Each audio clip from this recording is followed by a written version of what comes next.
数学を制する者はカメラを制します。本当に。写真や動画はこの世の物理空間を映し取っています。そしてその空間を撮影するカメラ、特にレンズは工学的な物理現象をコントロールする技術の塊だし、カメラ本体もデジタルであれば、物理の光を計算によってデジタルに変換するコンピューターと言えます。揺らぐことのない物理法則のベースを写真や動画の撮影に取り込むことができれば、カメラ技術の基本をより確実なものにできるし、ステップアップが早くなるかもしれません。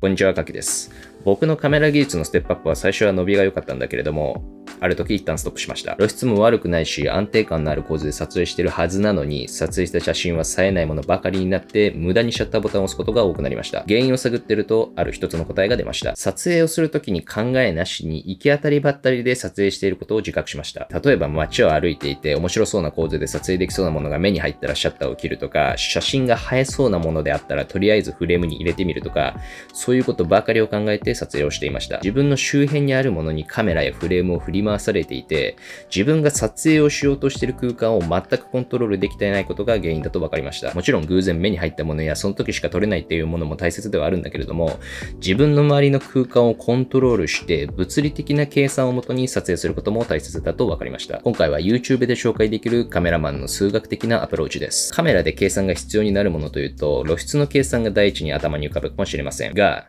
光の物理的な性質や露出の計算は理解していると思うし、ありふれているので省略します。そして、見ただけでは原理がイメージしづらい数学の公式やその説明を延々としていると、退屈な時の学校の授業のようにただただ眠くなるだけなので、できるだけ直感的にわかるように話していきたいと思います。まずは画角の計算です。レンズの画角の数字によって撮影できる広さが変わります。単焦点なら画角は常に固定されるし、ズームなら無段階で調整することができます。ここまでは誰でも知っていることです。もう少し踏み込んでみます。撮影に使っている画角で撮影しようとしている空間の距離でどのくらいの広さ、言い換えると面積を撮影できるのか、具体的な数字でイメージできるかというと、かなり難しくなると思います。そして、こうも思うかもしれません。例えば、ズームレンズならズームリングを回しただけで簡単に撮影できる面積は変わるし、被写体がカメラから近いのであれば、一歩分距離を変えるだけでも撮影できる面積は変化します。そして、それらを組み合わせると、撮影面積は無限大に変化することになるので、具体的な数字なんてイメージできるはずがないということです。僕もわかりません。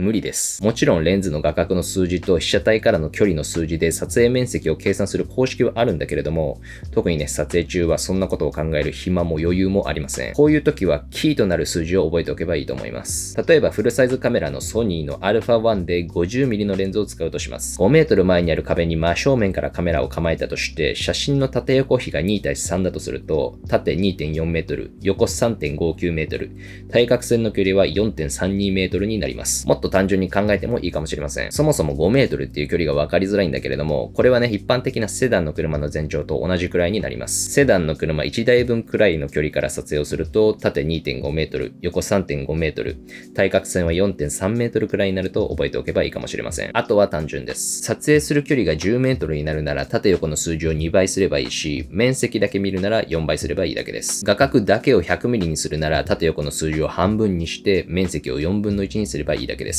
もっと壁に近寄って撮影しなければならない状況で 50mm の画角と同じ面積を撮影したいと思うなら、例えば5メートルの半分の 2.5 メートルから撮影するならば、レンズの画角は 25mm、プライムレンズで考えると 24mm で撮影すればいいことになります。キーとなる数字は自分が撮影することが多い場面を想定して設定すればいいと思います。画角としては 50mm もしくは 100mm で覚えておくのがおすすめです。この2つどちらかさえ覚えておけば、一般的に使うレンズの 24mm から 200mm までを網羅することができるとわかると思います。85mm なら 50mm と 100mm の間とか簡単に計算できます。縦横の長さの具体的な数字が出たとはいえ、この計算はあまりにも単純だと思うかもしれないし、現実の条件はもっと複雑です。そもそも距離をどう測るのかっていう問題もあります。カメラの機能として距離を表示してくれたり、今ではスマートフォンでも大体の距離を測ることはできるんだけれども、僕個人のおすすめはレーダー測定器を使うことです。人混みの中で使ったら誤解されかねないのでやめた方がいいんだけれども、スタジオの中や室内で撮影する環境では必須級のアイテムです。性能にもよるんだけれども、だいたい数十メートルまでなら安いものでもカバーすることができます。距離が数百メートルとか数キロとかになる場合は、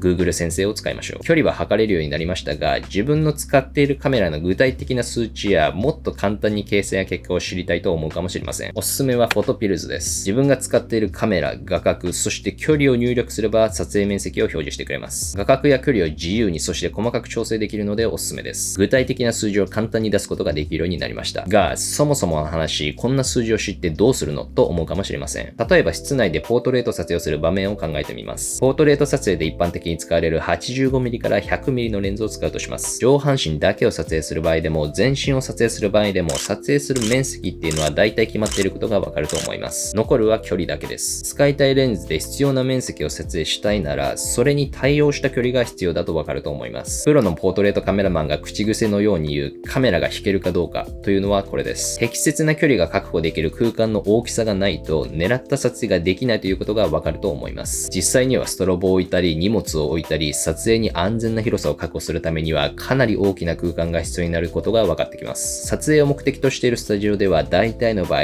部屋の具体的な大きさや長さがインターネットとかに載っています。部屋の大きさの情報を公開しているのはカメラマンにとって必要な技術的な情報だからというのが理由の一つです。言ってしまえばこれらの計算はカメラマンにとって基礎技術になるということです。僕の場合スタジオ以外だったら建物の見取り図をもらえる場合はお願いしたりロケハンでは距離を測ったりしています。こういう撮影がしたいのであればこのくらいの部屋の大きさが必要だ、逆もしかりでこの部屋の大きさなら一番いい条件はこのセッティングっていうのが具体的な数字として計算できるようになります。室内の撮影っていう限定的な場面ではあるんだけれども、ある程度空間をコントロールできるようになりましたが、もっと広い分野で使うことができて、そして少し複雑な技術の話をしていきます。画角と距離によって導かれる撮影できる広さのことを面積という表現をしました。カメラが撮影できる面積は露出に関係しています。例えば超簡単な例として、被写体がカメラのダイナミックレンジの 75% くらいの明るさで、全体の面積の中の4分の1を占めているとします。背景は 25% くらいの明るさで、被写体以外の部分を埋めているとします。被写体と背景の明るさが常に一定で、カメラの露出の設定を変えずにこの状態から望遠側にズームしたとすると、カメラが受け取る光の情報、例えばヒストグラムや露出系がどのように動くかは想像できると思います。露出の設定は何も動かしていないのに、写真の全体的な明るさが変わることがわかると思います。もしカメラの露出の設定を単純なオートにしている場合、多くの場合カメラは常にフレームの全体的な平均の露出にしようと調整しようとします。被写体の明るさが 75% がベストの時、カメラが自動露出の設定で画角や距離を変えてしまうと、写真ごとに被写体の明るさが変わることになります。これは初心者によくあるミスではあるんだけれども、これをやると被写体が綺麗に映るショットは少なくなるし、レタッチでも地獄を見ることになります。ある程度カメラを経験している人であれば、露出はマニュアルで被写体のベストの明るさが分かれば、露出の設定はこれ以上動かさずに撮影すると思います。ただ、頭の中で常に考えておきたいことが、写真の露出は写真の印象を決める大きな要素だということです。これも当たり前でカメラの教本の1行目に書かれていそうなことではあるんだけれども、写真の印象を決めたいときに写真の露出をどのように設定するかというのもカメラの撮影できる面積に関係しています。フレームの中の明るい部分の面積を何%くらいにするか、逆に暗い部分を何%にするかによって写真の印象が決定する場合があります。被写体はベストの明るさで写して写真全体は暗い印象にしようと思ったら、暗い部分の面積を増やすことになります。暗い面積を増やせない限り写真は明るいままということもできます。現実ではありえない超簡単な例だからこういう説明ができるし、露出による明るさの印象や効果の具体的な数値っていうのは最初でも言った通り省略します。被写体の大きさとベストな明るさが決まっている状態で写真全体の印象を決定する露出を設定したいのであれば、写真に必要になる面積、あとはそれに関わる距離と画角というのも計算できるということになります。まあ通常の生活空間ではほぼありえない例えなのでこんな計算はできないと思いますが、光を完璧にコントロールする例えば商品撮影や映画の撮影ではこの技術と計算が必要になってきます。これができるようになるとカメラの露出系に惑わされずに自分で露出を決定できるようになります。もう少し難しくします。今までの説明では距離と画角を自由に変化させていました。忘れてはいけないことが画角または被写体からの距離によって被写界深度が変化することです。今回はもう少し現実的で分かりやすい例を見てみます。ポートレート撮影をするとして 85mm のレンズを使います。被写体から 2.5 メートル離れて撮影をすると、縦約 0.7 メートル、横約1メートルの面積を撮影することになります。胸から上の上半身を撮影できる面積だとわかると思います。被写体に少しクローズアップした写りにはなるけれども、十分にあり得る撮影です。撮影に使うレンズが F1.4 まで開放できる高性能なもので、ボケを大きく出して撮影しようと考えて、実際の撮影でも絞りを F1.4 にするとします。この時、ピントが合う空間、被写界深度は7センチになります。7センチ、こんなもん。実際にピントが合って見える空間っていうのは7センチよりも小さくなる場合があります。ピントを目に合わせるのであれば、その他の場所、少なくとも顔や頭の輪郭はボケるということがわかると思います。そのくらいボケを大きく出すことが目的であればいいんだけれども、被写体を目立たせるために被写体全体にピントを合わせて背景から分離したいのであれば、被写界深度をコントロールしなければならないということです。ボケが大きい写真は雰囲気的にはいいのかもしれないんだけれども、個人的にはレタッチが大変になるので、できるだけシャープに撮影するのが好きです。この例の場合であれば、絞り値を大きくするか、被写体からの距離を大きくすれば、ピントが合う空間は大きくできることがわかります。被写界深度の計算もリアルタイムで間違いなく頭の中でやるのは難しいので、フォトピルズを使いましょう。画角、距離、面積の計算をしたところから被写界深度のボタンを押すと被写界深度の計算もしてくれます。画角と距離を変えたくない場合は絞り値をどう変化させればいいのか調べることができます。レンズによっては画角によって F 値が変わるものもあるので、それを考慮した計算もできると思います。ここまでの話を全て含めると、撮影に必要になる具体的な数値は全て計算することができるということです。カメラの画角や被写界深度が決まっている場合、露出が足りないと判断できるのであれば、露出を足す光源が必要だとわかるし、その光源もどのくらいの強さが必要なのかも計算することができます。写真に必要な露出が写真1枚で確保できないと分かったら、露出の合成をする判断ができるし、具体的にカメラのどの設定を動かすのか調べることもできます。例えばマクロレンズでこのケースを撮影するとして、奥行きのある表現をして、ケース全てにピントを合わせようとしたら、どれだけ絞り値を大きくしても、ストロボをどれだけ強くしても、ケース全てにピントを合わせるのは難しいです。それであればピント合成をするっていう判断ができるようになるし、具体的に合成に何枚が必要になるのかっていう計算もできるようになります。自分が目指している写真にどのような設定が必要になるのか、もしくは条件のある環境でどれだけベストな状況にできるのか、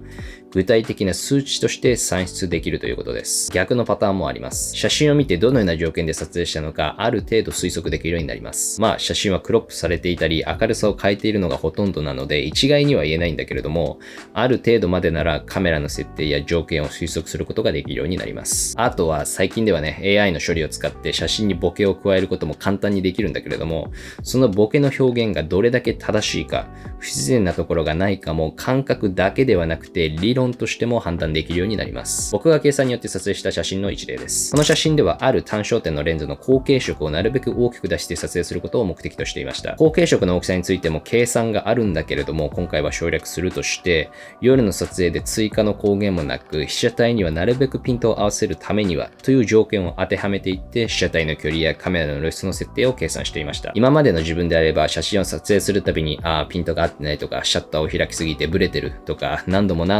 撮り直さなければならないところだったんだけれども、計算ができるようになったらほんの数枚撮影するだけでこういう写真が撮れるようになりました。少し余談なんだけれども、僕が撮影に計算を組み込むようになったインスピレーションのきっかけはスナイパーです。単純に彼らが狙撃のために必要とする計算はカメラと比べてはるかに複雑です。スコープの倍率や距離っていうのはカメラのレンズと似ているところがあるのでなんとなくイメージできるんだけれども、それに加えて弾の速度、着弾までの時間、スコープと弾道のズレ、重力、温湿度、風速、風向き、その他カメラにはなくてはるかに多い情報を組み込んで計算しないといけません。まあ温湿度はカメラにも関係あるかな。それらをどんな地形でも、そして数キロの範囲で計算して自分のフィールドにしていることになります。加えてそれをどんな条件下でも冷静に判断して実行することになるので、彼らはね、鋼の精神力と冷静な判断力を併せ持った超人であることがわかると思います。狙うっていうことに関しては非常に参考になるし、彼らほどではなくとも今まで説明してきた内容くらいは当たり前にできていてもいいのかもしれません。僕もね、文字通り狙った撮影ができるように頑張りたいと思います。今までの要素はフィルム、デジタル含めた全てのカメラで使える技術になります。もし使うカメラがデジタルカメラの場合、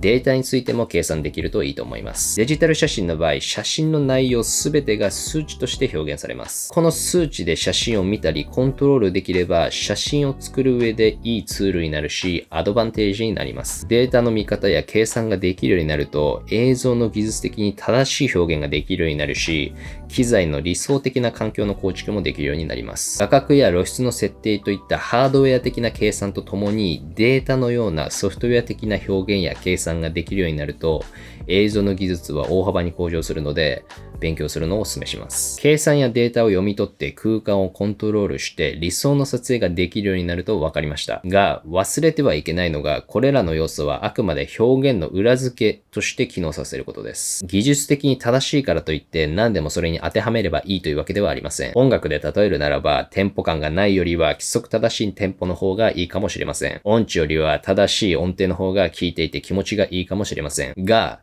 そればかり気にしている演奏は聴いていてストレスになるかもしれません。いい演奏は技術的な要素が裏付けとして成立しているからこそいいのかもしれません。写真でよくあるのが、この構図がいいって言われたら何でもそこに当てはめて撮影しようとしてしまうことです。特に日本ではよくあることです。技術的に正しいのはもちろんいいんだけれども、それを前面に出してしまうと教科書的でつまらない表現になってしまいます。そして全て具体的な数字で表現できることは分かったんだけれども、それはただの数値でしかないです。いくらデータや数値が分かっても最後は現実の空間で確認することです。ネット上で部屋の大きさが分かってもロケハンをして確認するべきだと思うし、最終的な表現は実際に目で見て確認するのがいいと思います。体育会系な写真の業界でよく耳にするのが 50mm で1万枚撮影して 50mm の画角の感覚を体で覚えろっていうのがあるんだけれども、僕はね、そういうのも正しいとは思います。50mm で5メートルの位置から撮影するとこの面積が撮影できるということを頭の中だけで知っていても何の役にも立たないことがあるし、